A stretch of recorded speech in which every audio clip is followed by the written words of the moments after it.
Hi everybody, Laura here for Simon Says Stamp.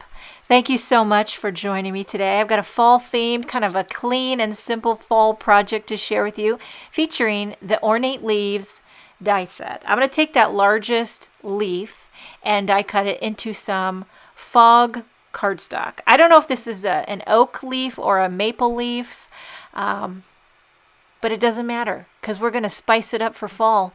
I'm taking my retractable needle tool and popping out all the innards. I did use a metal shim when I die cut to make sure I got a really clean cut. And then here's where she gets a little cray-cray. Don't roll your eyes, but I had the idea, and sometimes you just got to go with it. You just don't know until you know.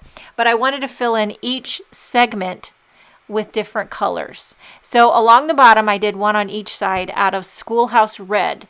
You don't need a lot of cardstock. All you need a lot of is patience because it's very kind of, tedious. You crank that die cutting machine like nobody's biz. And now this next color is Lipstick Red. And again, I'm only using 2 little pieces out of that.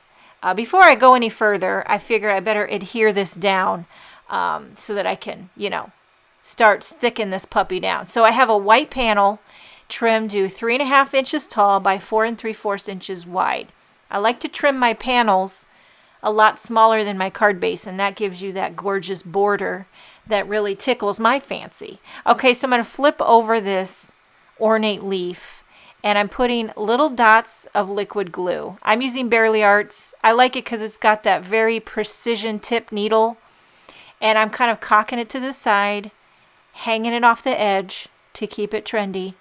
And then I'm going to start gluing all the pieces. So what do they call this? An inlay design? Let me tell you, these little picker-upper tool, very handy-dandy tool to have for a job like this, for the old inlay design. I'm using the Studio Katia embellishment wand. I really like it because when my nib wore out, I bought a replacement nib for $2, and it's neon pink.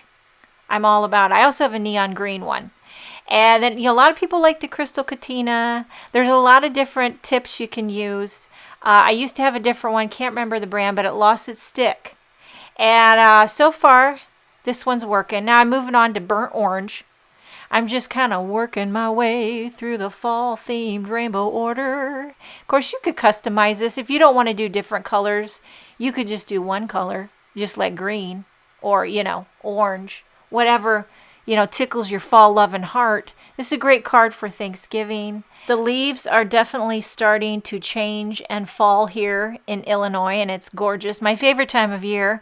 The weather's crisp, and the acorns are dropping like the high heavens. Now, Hank, our dog, he was eating them for a while, but then he learned his lesson after he threw up a couple times. He doesn't eat them anymore, but every time they drop, he chases after them. And then the squirrels are going crazy, and they're just taunting him all day long. They just bicker like an old married couple. Okay, so there's the last of the fall rainbow leaf. Now for a sentiment, I'm using the Thankful for You word die, and I'm going to do some fog gray cardstock, a little gold metallic cardstock. Use those together for a fancy schmancy blingity bling fall sentiment.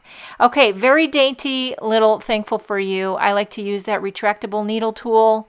If you need to use a metal shim to get a clean cut, do that. Now, you could just adhere the gold right on it, but because dimension is life, I like to stack it up. So I cut about 3 out of white, and I just glue these on top of one another. You could also use spray adhesive. That goes a little quicker. But whatever you need to do to pop that puppy up and just make it like pa-pow. You know what I'm saying? Okay, so you line that up. The nice thing about liquid glue is it gives you a little play time to slip and slide it around to get it lined up. I flip it over, put little dots of glue on the back, and then I pop this onto that fog word die backer. You line it up carefully, and you press down, count to 10. Okay, I put a little foam tape on the back. I'm going to pop this up onto my inlay leaf design. just nestle it in like it was meant to be. Got a little foam tape on the back of that. And then I'm going to pop this up onto a fog card base. So you see we're tying it all in. We've got the fog with the white on the fog, you know? And then last but not least, a little bit of embellishment just to bring it home, right? A little bit of raindrop. These are little things from Lucy Raindrops. And this card is finished. It's very clean and simple graphic, but you got the fall leaf rainbow and you got the gold glimmer coming at you. I'm thankful for you today. Hope you enjoyed this video. Thank you so much for joining me. Have a wonderful day, and I will see you next time.